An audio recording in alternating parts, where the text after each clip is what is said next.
श्री महाप्रज्ञ गुरुवे नमः। ओम श्री महाप्रज्ञ गुरुवे नमः। नमो अरहंताणं नमो अरहंताणं नमो अरहंताणं। मैं देख रहा हूँ कि भूमि का प्रांगण पुरुषों स्त्रियों से भरा है और आकाश मंडल शब्दों से भर गया। अब अवकाश कहाँ मिलेगा? इतने बोल गए, इतने शब्द आ गए कि पूरा आकाश मंडल भरा हुआ है और आकाशिक रिकॉर्ड में पता नहीं कितने रिकॉर्ड हो गए हैं। अब मैं बोलूं तो शब्द बाहर ही बाहर रहेगा, भीतर तक नहीं पहुंच पाएगा।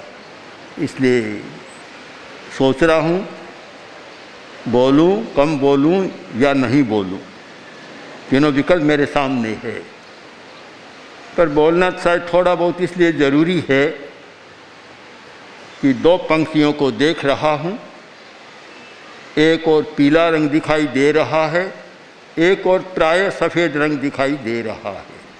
और ये दोनों रंग, एक पीला रंग जो हमारी बुद्धि को विकसित करता है और एक सफ़ेद रंग हमारी निर्मलता और हमारी भाव शुद्धि को विकसित करता है। और आज समाज को इन दोनों की ज़रूरत है। कोरे बौद्धिक विकास ने बहुत भ्रांतियाँ पैदा की और शायद बहुत समाज, बड़ा समाज भ्रांतियों में पल रहा है। जो अपने आप को बहुत बौद्धिक मानता है, अधिक चिंतनशील मानता है, अधिक व्यवसाय निपुण मानता है, शायद अनेक भ्रांतियों में जी रहा है। इसका कारण कि कोरी बुद्धि काम की नहीं, भाव विशुद्धि और शुद्ध बुद्धि दोनों का योग मिल जाए।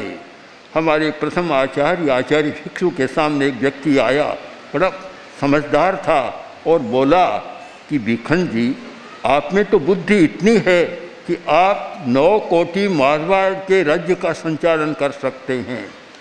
तब आचार्य भिक्षु ने कहा, एकदम सीधा सा उत्तर दिया कि वाह बुद्धि किन कामरी जो पड़िया बांधे कर्म, बुद्धि वाही सराहिए जो सेवे जन धर्म।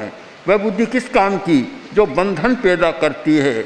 आज मैं मानता हूँ समाज में बहुत सारी समस्याएं और बहुत सारे बंधन हमारे बौद्धिक वर्ग ने पैदा किए हैं। अगर बौद्धिक वर्ग इतना विकसित नहीं होता, शायद इतनी समस्याएं नहीं होती। छोटा आदमी छोटी समस्या तो पैदा कर सकता है, पर एक व्यापक समस्या कभी छोटा व्यक्ति नहीं कर सकता। जो अपने आप को काफ़ी दक्ष मानते हैं, निपुण मानते हैं, कुशल मानते हैं और बुद्धिमान मानते हैं और पग पग पर एफिशिएंसी का स्वर उच्चारते हैं, उन लोगों ने शायद समस्याओं का जाल बिछाया है, इतना कभी नहीं देखा। तो आज आवश्यकता है कि बुद्धि और भावना, भाव शुद्धि दोनों का योग कैसे हो। विकास की अनेक अवधारणाएं हैं और हम भी अनेक बार इस विषय पर चर्चा कर चुके हैं। बड़ी बड़ी गोष्ठियां भी हुई है विकास की अवधारणा पर, होने वाली भी है। पर मुझे लगता है कि भाव तंत्र का परिष्कार किए बिना विकास की अवधारणा को समग्रता नहीं दी जा सकती। अधूरी बात रह जाती है और अधूरा चित्र कभी काम का नहीं होता। जब तक पूरा चित्र सामने नहीं होता, पूरी बात नहीं कही जा सकती। कन्फ्यूशियस के सामने एक प्रश्न आया था कि आपका घोड़ा खो गया, आप क्या अनुभव कर रहे हैं? उन्होंने उत्तर दिया कि पूरा चित्र मेरे सामने नहीं। फिर प्रश्न आया कि युद्ध हो रहा है और उसमें भाग लेना है, आपका पुत्र भी जवान पुत्र जाएगा, आपको क्या लग रहा है? बोले पूरा चित्र मेरे सामने नहीं है। जब तक पूरा चित्र सामने न हो तब तक पूरी बात कभी कही नहीं जा सकती। अधूरा चित्र, अधूरी बात हमेशा समस्या पैदा करती है। हमें भी विकास के बारे में सोचना है। मैंने सुना कि महिला मंडल ने बहुत विकास किया है। अच्छी बात है, विकास होना चाहिए। विकास किससे बना है? अगर हम विकास शब्द पर विचार करें और उसके मूल खोज रूट कारण पर विचार करें तो विकास का अर्थ क्या है? जम्भाई लेना, बस इतना सा। संस्कृत धातु से बना है विकास, यानी जम्भाई लेना। जब आदमी जम्भाई लेता है तो मुंह खुला होता है, विकास होता है। वह हमारा विकास बन गया। इसका मतलब है विकास का अर्थ है खुलापन, बंधन को तोड़ना, समस्याओं से मुक्त होना, उसका नाम है विकास। हम समस्याओं से मुक्ति पा सके, पर ऐसा तो न हो कि एक समस्या से मुक्ति पाएं और दो नई समस्याएं पैदा कर लें। एलोपैथी दवा की तरह न हो कि एक बीमारी को मिटाए और रिएक्शन ऐसा हो कि 10 नई बीमारियां, समस्याएं पैदा कर दे। ऐसा तो नहीं होना चाहिए। विकास वह है, आयुर्वेद का एक सिद्धांत है कि यो व्याधिम समयति न नवाम उत्पादयति। औषध वह है जो व्याधि को दूर करे और नई बीमारी पैदा न करे। हमें चिंतन करना है, वर्तमान परिप्रेक्ष्य में करना है। महिला मंडल ने विकास किया है, पर सोचना है कि वर्तमान की जो आंधी है, वर्तमान का जो चिंतन है और वर्तमान का जो एक वेग आ रहा है, सारे दिन कुछ चलता है।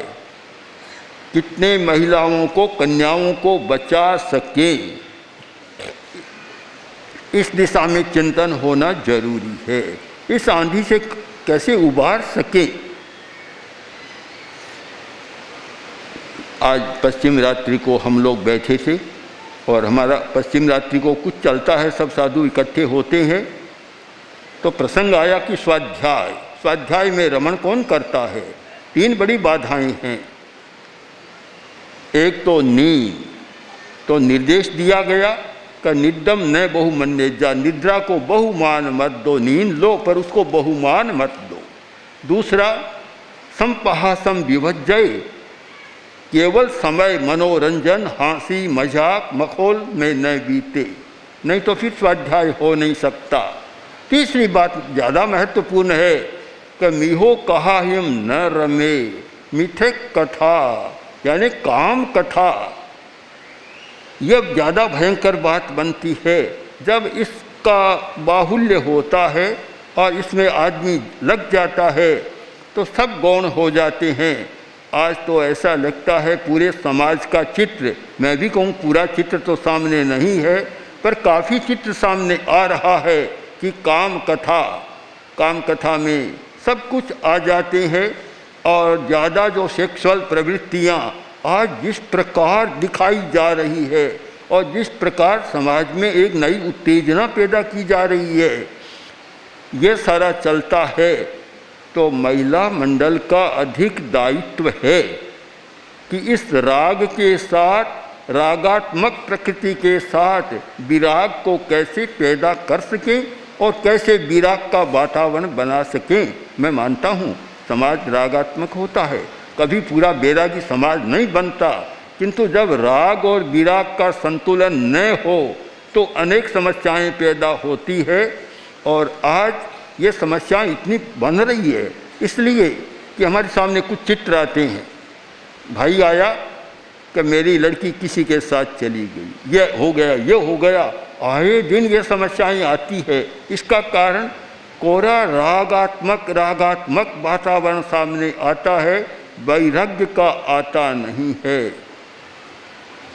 आज आवश्यकता है कुछ वैराग्य की बात भी आए। आप धर्म को किस रूप में स्वीकार करते हैं मैं नहीं जानता, पर धर्म का एक महत्वपूर्ण अवदान है वैराग्य। ये मैं एक शब्द को बड़ा महत्व देता हूँ, राग और विराग। विराग शब्द नहीं है तो कोरा रागात्मक भाव मनुष्य को अपराध, हिंसा, निम्नता सब में ले जाता है। इसलिए आवश्यक है हम एक संतुलन करें, हमारा विकास संतुलित हो और उस दिशा में हमारा अधिक प्रयत्न चले। विकास की अनेक दिशाएं हो सकती है। बोलना भी कला है, चिंतन करना भी कला है, योजना बनाना भी कला है, कार्य करना भी कला है, सब कला है। पर हम कला की निष्पत्ति को देखें और एक अनुभव की वाणी को याद करें कि धम्म कला सब कलम जीणायि। एक धर्म भी कला है और सबसे बड़ी कला है। उस कला पर भी हम विचार करें।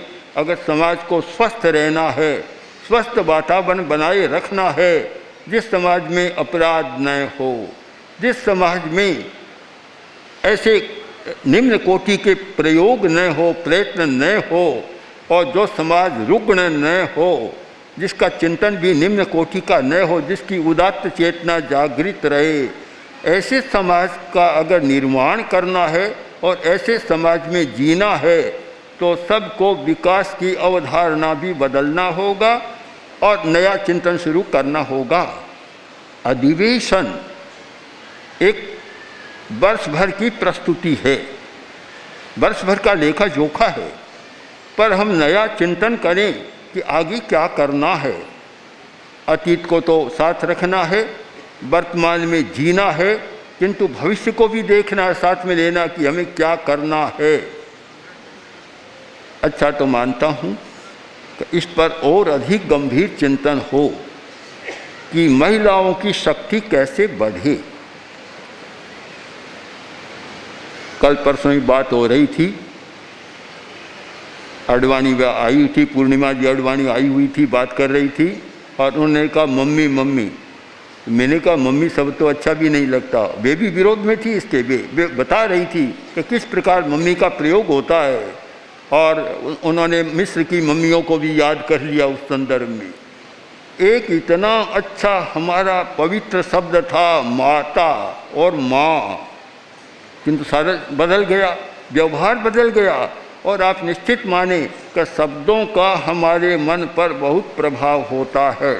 आदमी जो भाषा बोलता है, जिस प्रकार का उच्चारण करता है, वह हमारे भाव तंत्र को छूता है और हमारे भाव को भी प्रभावित कर देता है। हम शब्दों पर विचार करें, भाषा पर विचार करें, व्यवहार पर विचार करें और व्यवहार पर विचार कर और एक विकास की नई कल्पना समाज के सामने प्रस्तुत करें।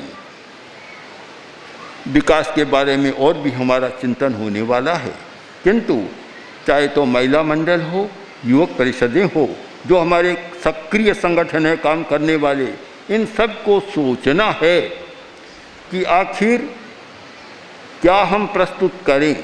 जो हो रहा है, सेवा का काम चलता है, समाज के लिए बहुत अच्छी बात मानी जाती है। और भी कुछ काम चलते हैं, अच्छी बात है।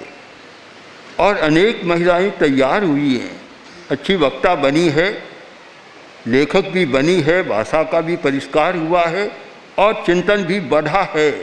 किंतु चिंतन के साथ साथ एक समाज, महिला समाज को नया रूप दिया जाए, इसकी आज अपेक्षा है।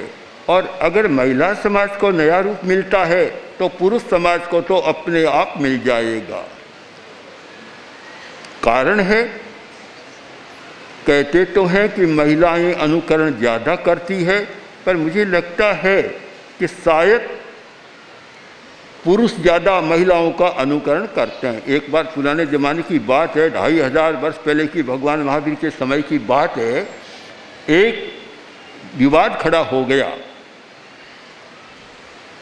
विवाद, मंत्री बोला महाराज आपने जो ये आदेश दिया है ये आपका नहीं है, ये महारानी के कारण आपने दिया है। अब भला राजा कैसे स्वीकार करता? बोला नहीं नहीं, मैं स्त्रियों के पीछे नहीं चलता हूँ, मेरा अपना स्वतंत्र चिंतन है। बोले महाराज कितना ही हो, आखिर पुरुष तो स्त्रियों के पीछे चलते ही हैं, अपनी नई बात क्या है? बोला मैं नहीं करता। एक विवाद हो गया। तब राजा आवेश में आकर बोला तुम इस बात को प्रमाणित करो तो मानूंगा, नहीं तो तुम्हें दंड होगा। बोला प्रमाणित कर दूंगा। अवधि हो गई, 2 सप्ताह की पूरी तैयारी हो गई और मंत्री ने राजा की घोषणा करा दी कि आज कोई भी नागरिक शाम के समय 4 बजे के बाद शहर में नहीं रहेगा, सब पुरुष बाहर आ जाएं। नगर के बाहर 2 खेमे बना दिए और यह भी घोषणा साथ में कि जो महिलाओं के कहे में चलते हैं वे पूरब के खेमे में जाएंगे और जो स्वतंत्र चलते हैं वे पश्चिम के खेमे में जाएंगे। घोषणा हो गई, समय हुआ, राजा भी पहुंचा, मंत्री भी पहुंचा, सब आ गए। सांझ का समय, पुरुष आने शुरू हुए, देखे तो पश्चिम का खेमा तो भर रहा है, पूर्व का खाली पड़ा। तब राजा थोड़ा खिन्न हुआ और बोला कि मेरी बात झूठ हो रही है, मंत्री की बात सच हो रही है। आखिर जब अंतिम पंक्ति में एक व्यक्ति आया और वह उस खेमे में चला गया, पूर्व के खेमे में चला गया, तब राजा वाला, मंत्री तुम्हारी बात सही निकली पर एकदम झूठा तो मैं नहीं हूँ, 100% झूठा नहीं हूँ। एक तो मुझे मिला तो क्या ठहरिए महाराज, बुलाता हूँ। उसको बुलाया और बुलाकर मंत्री ने पूछा, अरे सब लोग तो इधर खड़े, तू अकेला क्यों गया? कि हजूर बात यह है, मैं जब घर से चला तो मेरी पत्नी ने कहा देखो ध्यान रखना, भीड़ भाड़ में मत फंस जाना।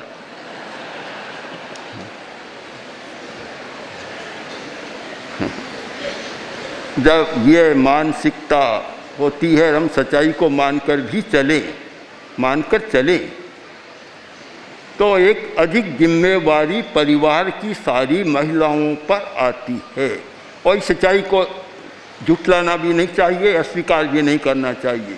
उन पर एक जिम्मेवारी है, उस दायित्व बोध करना और उस दायित्व बोध के लिए एक गहन चिंतन करना और गहन पथ को अपनाना, यह बहुत आवश्यक लगता है।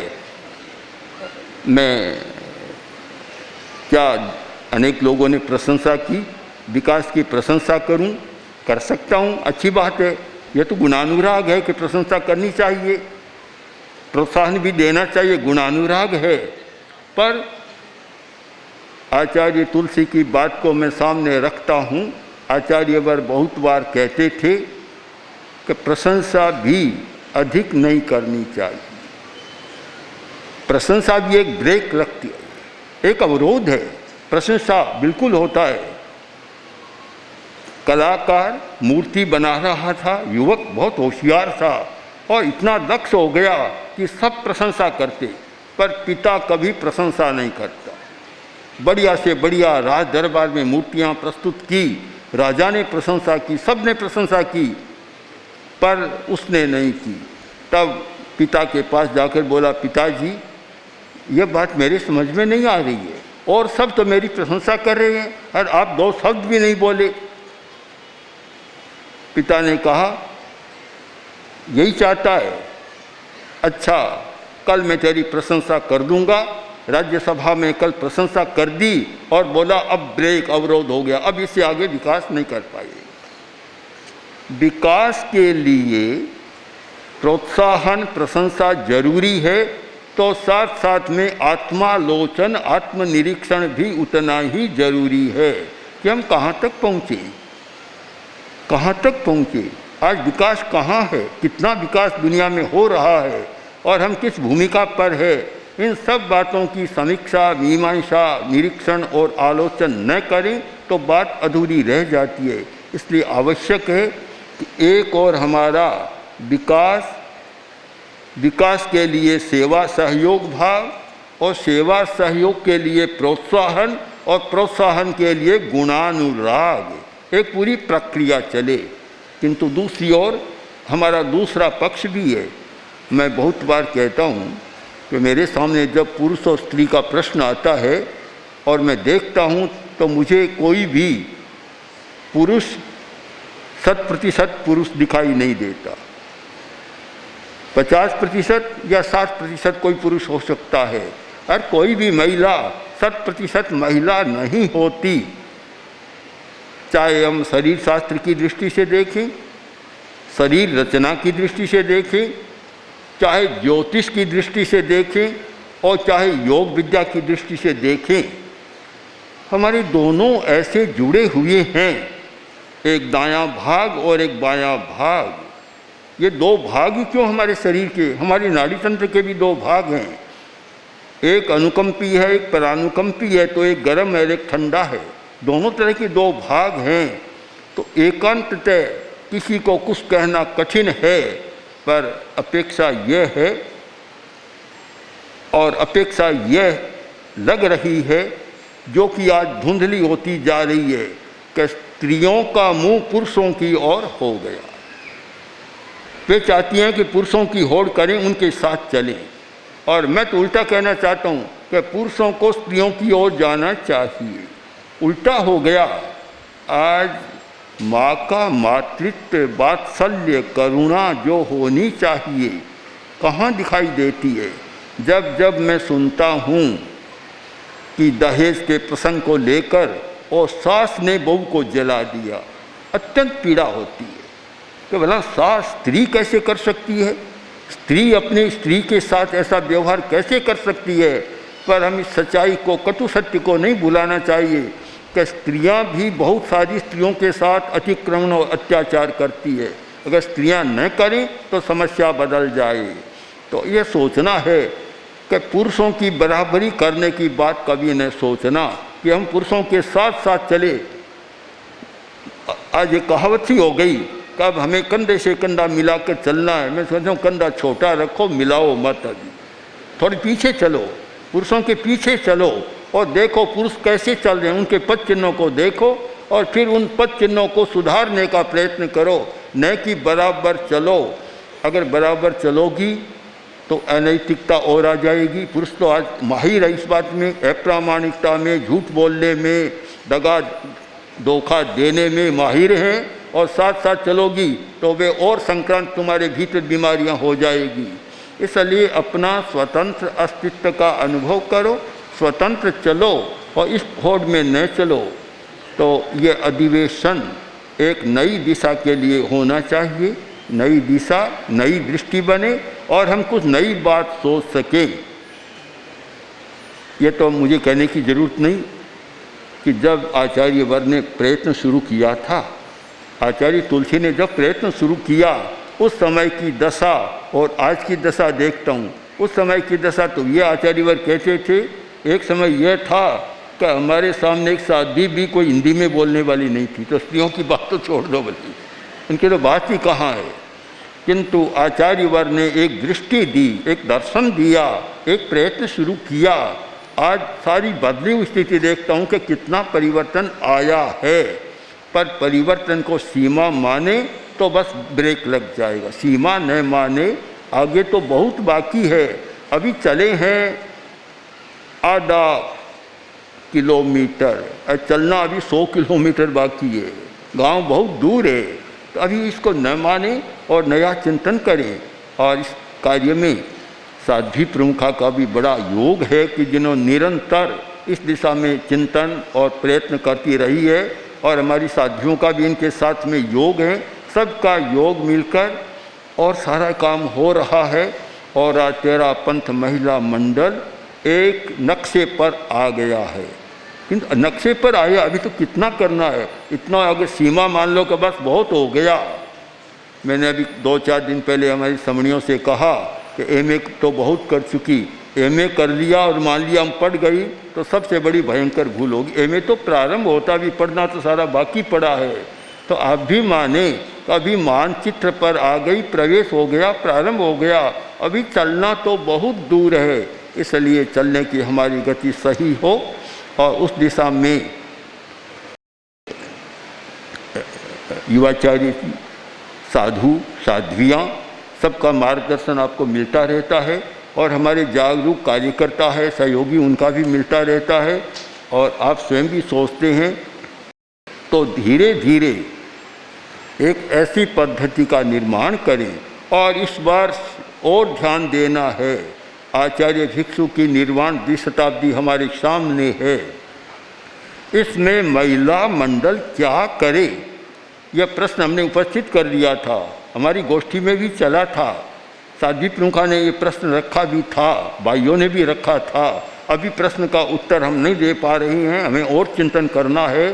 पर यह एक खास वर्ष, चुनौती भरा वर्ष हमारे सामने आ रहा है। इस वर्ष में क्या करना, और अधिक चिंतन के बाद एक ऐसा कार्यक्रम निर्धारित करें कि आज का आपका अधिवेशन और उस निर्वाण शताब्दी के अवसर पर होने वाला अधिवेशन ऐसा लगे कि कोई छलांग लगी है, तो मैं मानता हूँ कि वह कार्य और अधिक सफल होगा। तो सब लोगों को चिंतन करना है।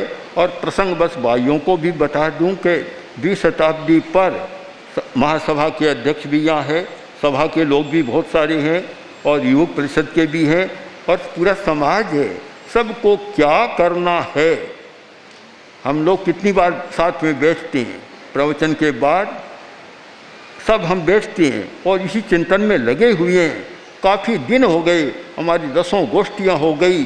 तो इस वर्ष में, अगले वर्ष में जो शुरू हो गया अब भाद्र शुक्ला त्रयोदशी से, और अगले भाद्र शुक्ला त्रयोदशी तक हमें क्या क्या करना, कोई नया काम क्या करना, पुराने को नया बनाना या नए को पुराना बनाना, ये दोनों पक्ष हमारे सामने है। हम क्या करें, सब लोग चिंतन करें और चिंतन के साथ, आत्मविश्वास के साथ कोई नई दिशा को हम खोज सकें। तो मैं मानता हूँ कि यह अधिवेशन जो एक प्रेरणा के लिए होता है और वह प्रेरक तत्व हमारा बढ़ता रहे और प्रेरणा की स्फुलिंग चारों ओर हमारे घूमते रहे, तो अवश्य ही कोई नया प्रकाश हमें मिलेगा और उस नए प्रकाश के माध्यम से हम कोई नई दिशा खोज सकेंगे और हमारा नई दिशा में प्रस्थान हो सकेगा। ओम हर